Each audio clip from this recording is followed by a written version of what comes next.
இது வரைக்கும் பிகேஎலோட பிளே ஆஃப்ஸ்ல மட்டும் இருந்த டை பிரேக்கர் சிஸ்டம் இந்த சீசன்ல இருந்து பிகேஎலோட லீக் ஸ்டேஜுக்கும் கொண்டு வர போறதா தகவல் வருது. பொதுவா பிகேஎல பொறுத்த வரைக்கும் ஒரு மேட்ச் லீக் ஸ்டேஜ்ல டை ஆச்சுன்னா 2 அணிகளுக்கும் தலா 3 பாயிண்ட் கொடுப்பாங்க. அதுவே பிளே ஆஃப்ஸ்ல வரும்போது யார் அடுத்த ரவுண்டுக்கு போகணும் அப்படின்ற வின்னர் டிசைட் பண்றதுக்காக இந்த பிகேஎல்ல டை பிரேக்கர் நடக்கும். இந்த டை பிரேக்கர்னா என்ன? இந்த டை பிரேக்கர் எப்படி ஒர்க் ஆகும்? டை பிரேக்கர் என்பது 2 அணிகளுக்கும் தலா 5 ரைடுன்னு கொடுப்பாங்க. அந்த 5 ரைட்ல யார் அதிக பாயிண்ட் எடுக்கிறாங்களோ அவங்க வின்னர்னு டிசைட் ஆகும். இந்த டை பிரேக்கருக்குன்னு ஒரு சில ரூல்ஸ் இருக்கு. அதுல முதல் ரூல், நம்ம ஒரு ரைடர் ஒரு எம்டி லீகல் ரைட் போடுறதுக்கு பிளாக் லைனை கிராஸ் பண்ணணும். அந்த பிளாக் லைன் இங்க போனஸ் லைன் ஆகும். அந்த போனஸ் லைன் அவர் கிராஸ் பண்ணாம எம்டி ரைட் போட்டா இங்க அவுட்னு ஆகிடும். அதே மாதிரி இந்த ஸ்டார்டிங் 7 இருக்குது இல்ல, அந்த மேட்ச் டை ஆகிற லாஸ்ட் மொமெண்ட், அதாவது 40வது நிமிஷத்துல யார் அந்த ஸ்டார்டிங் 7 மேட்ல இருக்கிற வீரர்கள், அந்த மேட்ல இருக்கிற வீரர்கள் மட்டும்தான் இந்த டை பிரேக்கர் ஆட முடியும். டை பிரேக்கருக்காக சப்ஸ்டிடியூஷன்ஸ் நடக்காது.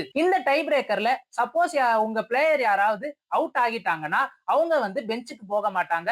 அவங்க மேட்லயே தான் இருப்பாங்க. ஒவ்வொரு அணியும் ஆடுற 5 ரைடுக்கும் ஆப்போசிட்ல 7 வீரர்கள் இருப்பாங்க. அவங்க அதுல மாற்றம் இருக்காது. இந்த டை பிரேக்கரை கொண்டு வரதுக்கான முக்கியமான காரணம் என்னன்னா, மேட்ச் இன்ட்ரெஸ்டிங்கா போகணும்ன்றதுக்காக. சில நேரம் அணிகள் எனக்கு டை போதும்பா, அது பெனிஃபிஷியரிக்காக ஆடுவாங்க. இப்போ ஒரு ஆப்போனன்ட் மொமெண்டம் எடுத்துட்டாங்க, அவங்க ஜெயிக்க போறாங்கன்னும் போது இன்னொரு டீம் இவங்க டைக்காக போயிடுவாங்க. அந்த மாதிரி ஒரு சிச்சுவேஷன் வரக்கூடாது. கேம் எப்படி ஸ்டார்டிங் இருந்த அந்த இன்டென்சிட்டி கடைசி வரைக்கும் இருக்கணும். அதை அப்படியே மெயின்டைன் பண்ணணும்ன்ற ஒரு காரணத்துக்காகவும் வியூவர்ஷிப் இம்ப்ரூவ்மெண்ட்டுக்காகவும் தான் இந்த ஒரு சிஸ்டம் அவங்க கொண்டு வராங்க. இத பத்தி உங்களோட கருத்துக்களை கமெண்ட்ல சொல்லுங்க.